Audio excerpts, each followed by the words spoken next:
Ang nakalagay dito, how can the government ensure that policies and decisions are inclusive considering the diverse needs of the Filipino people?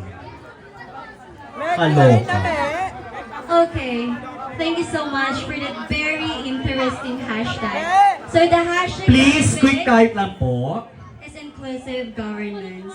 So the question that is stated here is how can the government ensure that policies and decisions are inclusive considering the diverse needs of the Filipino people? I always believe, ladies and gentlemen, that our government are the one who is responsible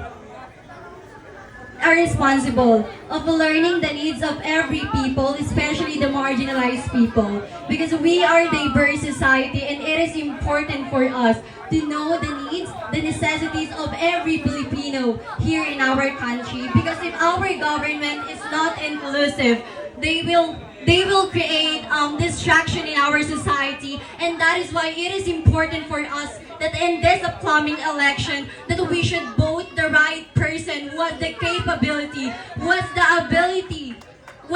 ability to create sustainable solution in every problem that we are experiencing right now. Because I always believe, ladies and gentlemen, that if our government is inclusive and responsible to those actions or the responsible of those problems that we are experiencing right now, I always believe, I am pretty sure that in the rising of our country, no one will left behind and we can make a better place to live in. Thank you so much. Ang nabunod niya po ay social justice. Mga nagbabantay lang. What are the most... Makinig ka na. Oo, ha? What are the most pressing social justice issues in the Philippines today, and how can we address them through policy and grassroots movements? Chapi na. Oh, ulit. Bes. Tagalog. Walang Tagalog ang English mo silang lahat. Tagalog. Ang Tagalog pa ay ano na, bomba na.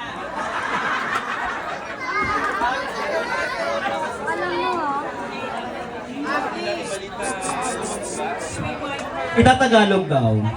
O, Tone. O kaya kahit bakla na lang. Ang Tagalog ng social justice is, sino may gumawa kasi nito? Bakit pati kami pinahirapan nyo? Usapan na, hashtag lang ah.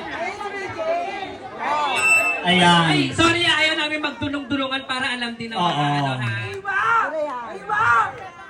Ikaw mag-translate niya.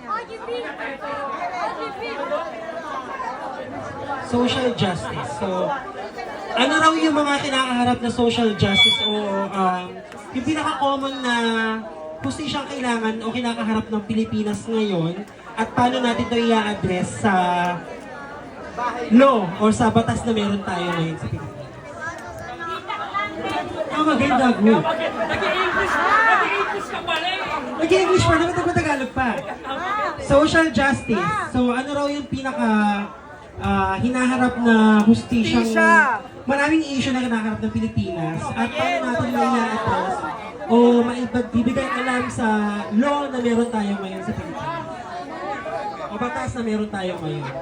Okay, I will answer that direct to the point. Walang palabo. Ang kinakaharap ng Pilipinas ngayon na dapat masolusyonan ay ang korupsyon. Ladies and gentlemen, alam naman ho natin na magbobotohan na. So pumili tayo ng tama upang sa ganon magkaroon tayo ng magandang kinabukasan. Hindi lang para sa'yo, sa akin, o sa kahit sinong nakapalibot dito, pero para to sa bansang Pilipinas. Yun lamang at maraming salamat. Ay, ano na? Boto na! Nanay po na batang umiiyak, please. Baka gusto na matulog.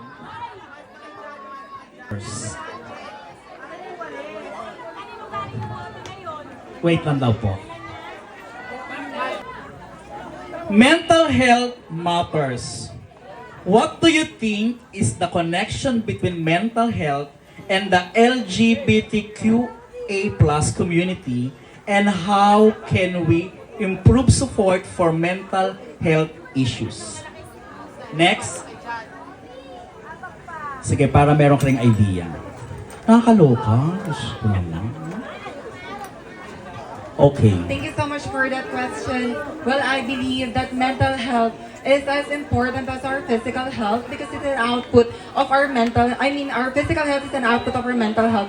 The similarities between the LGBTQI+ community and mental health is those problems are being neglected by our society.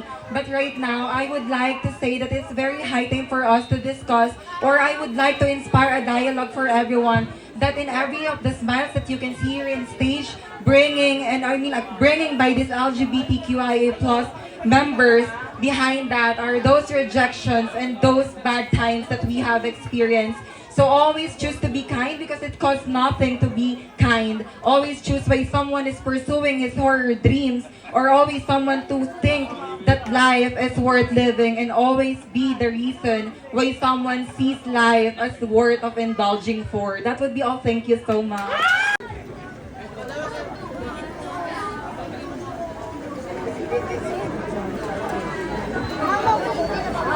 Tuwing binibigay sa akin to, lagi ako kinakabahan. Para ako nagre-report sa trabaho. #leadership. What equality should a young leader possesses to effectively represent and fight for the right of the LGBTQIA+ community? Okay na? Huwag na natin ulitin kasi pag-julit-julit. Ayan, thank you so much for that very interesting hashtag. Actually, this hashtag, youth leadership, and the question that is associated with this hashtag leadership is something very close to my heart. Because, just like what I mentioned in my introduction earlier, I am a graduate with a bachelor's degree in elementary education. Therefore, as a teacher, our main purpose in this society is to educate each and everyone. Therefore, what are the qualities should a leader possess to effectively represent and fight for the rights of the LGBTQIA+ community? That is education. Why do I say so? The youth leader should be well educated enough, most especially in business administration, in economics, and most especially in internal communication. Why do I say so? Because as a youth leadership, we should be educated, because if we are educated, we know what are the things that we need to prioritize and who are the people that need to prioritize in the society, most especially to those people that are living, or those people that are considered as the marginalized community, as the marginalized sector in the society. Second, a youth leader should be well educated, because if the youth leader should be well educated, therefore, he or she knows what laws that needs to be implemented in the society, because those are the laws that would definitely prioritize those people who are not being heard and who are not being seen in the society that we live in, most especially us, members of the LGBTQIA+ community. And lastly, a youth leader should be well informed and well aware about the issues that is happening in our country, and most especially we should all be educated, because if a youth leader should be well educated, then therefore he or she can definitely inspire each and every youth individuals living in our country to prioritize and give value to education. Because just like what Nelson Mandela once said, education is the most powerful weapon to change the world. Lagi nating tatandaan na bilang isang miyembro ng LGBT, kung ikaw ay isang edukado, may pinag-aralan at may pinagkatapusan, walang ni kailanman o walang ni isang tao na kayang tumapak sa iyong pagkatao. And that is my own interpretation with regards to this hashtag and the associate question with this hashtag leadership. Thank you. Digital inclusion. Nakakaloka. Paling ang palayo. How can we bridge the digital divide in the Philippines and ensure that every Filipino has access to the tools needed for education, work, and personal growth? Again, how can we bridge the digital divide in the Philippines and ensure that every Filipino has access to the tools needed for education, work, and growth? Okay, ladies and gentlemen, the hashtag is digital inclusion. How we bridge our Filipino to the digital inclusion. Well, ladies and gentlemen, for me to write or to use right our digital, because ladies and gentlemen, some of you is so abused for this digital and it is cause of bad influence for them. So ladies and gentlemen, I believe if we use our digital, well definitely we have a good connection in our family. Thank you so much. Thank you. Nga po ay hashtag environment for future. Hashtag environment for future. What initiatives do you think should be prioritized to address the environmental challenges facing the Philippines and such as deforestation and climate change? Again, hashtag environment for future. Sino man po nagbigay ng question niya, napakahirap po, nakaka-nosebleed. But I know this is a pageant, we should express, not to impress. As we all know, environment is a treasure that we all share. It would be a waste if we don't care enough to protect it. Of course, we must be self-motivated to our environment so we can secure the better future, not only for now, but for the coming generation. And how will we could address this word towards to the future? Only one word I believe in to teach each and everyone from now on and to the coming years. That remember, let this put in your mind. Kalat ko, linis ko. Why? Because ladies and gentlemen, if you know how to treasure the environment that God has given to us, you know what is right and what is wrong. You know how to treasure, not to waste anything, single step of waste you see by your eyes. Ladies and gentlemen, if we know how to love the environment, we know how to secure, protect each and everyone. Always remember that this land is given by God to us to love it, to treasure it, and to embrace it. Thank you. Nga po ay hashtag education system. Thank you so much. As what I observe, in the education system of the Philippines and from the previous hashtags, it was connected to the SDGs or the Sustainable Development Goals of the United Nations, in which it only guides us, every country, for the step-by-step to make it progressive. Now, for the education system here in the Philippines, I believe that it's really sad to know that education is just a privilege and not a chance for everybody. I would like to give you an example. We are all in the same sea and there is a storm. Some of us are at the ship and some of us are at the yacht. Ibig sabihin lamang po, ang iba sa atin ay mahirap at ang iba sa atin ay mayaman. Hindi kayang mag-aral ng ibang tao dahil sa paghihirap na meron ho sila. At ano po ang dapat natin gawin bilang mga tao na naririto? Lalong-lalo na sa gobyerno, bigyan natin ng sapat na karapatan ng mga kabataan na mag-aral ng libre upang hindi sila maghirap at alam nila ang gagawin nila kung mag-aaral at makapagtatapos sila. Dahil naniniwala ho ako na ang edukasyon ay ang susi upang sa matagumpay na buhay. Naniniwala ho ako na kung ipinanganak kang mahirap ay hindi ito kasalanan. Ngunit kasalanan mo na kung mamamatay kang mahirap. Maraming salamat po. Gender equality for all. What action should be taken to promote gender equality in all sectors of society, especially in workplace and government? Hashtag gender equality for all. Thank you so much. Ladies and gentlemen, panel board of judges, the hashtag that I get is gender equality for all. And the question behind this is that what action should be taken to promote gender equality in all sectors of society, especially in the workplace and government? Well, ladies and gentlemen, we are all know for a fact that if you are part of LGBT, there is a discrimination in workplace and also in government. Well, the best thing that we can do about this is that why don't we give a chance to the people of LGBT?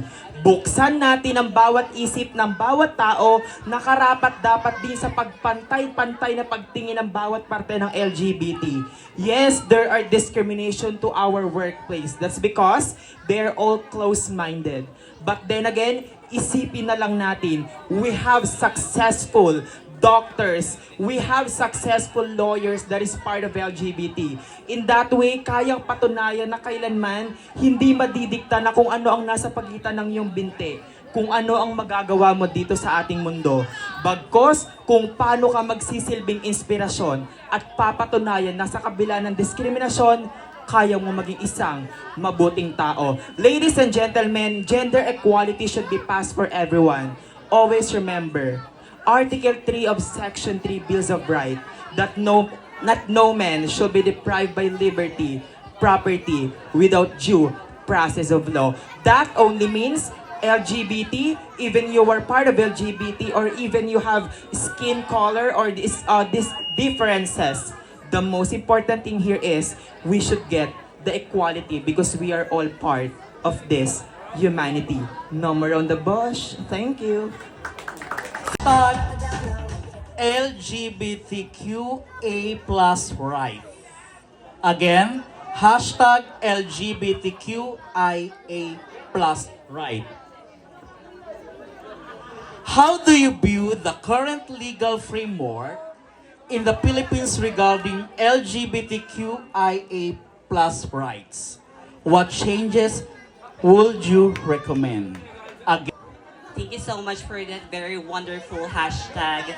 And I think this is timely and relevant as well. Hashtag LGBTQIA+ rights. And what do I think is the thing that we need to change in order to have this particular rights for the LGBT community? I believe the main issue is inside the circle of LGBTQIA+ community, wherein parts of this community are trying to brag something. Pare-parehas po silang nagpapataasan ng ihe. Pare-parehas po silang naghihilahan pababa.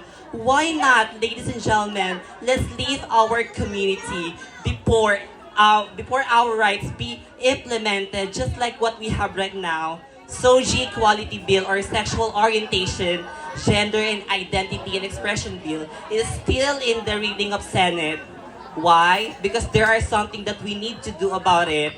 It's for us to be united and not to create war. And at the end of the day, if we will going to unite, who will going to benefit from it? That's our own community. The rainbow community, including the normal male and female, because just to give you a bird's eye view about SOGI Bill is not just for the LGBT community, but rather, this is for the rights of each and every individual in this community. Because always remember, for us to have these proper rights, LGBT doesn't always stand for lesbian, gays, bisexual, or transgender. Because LGBT means, let's get better together. Thank you.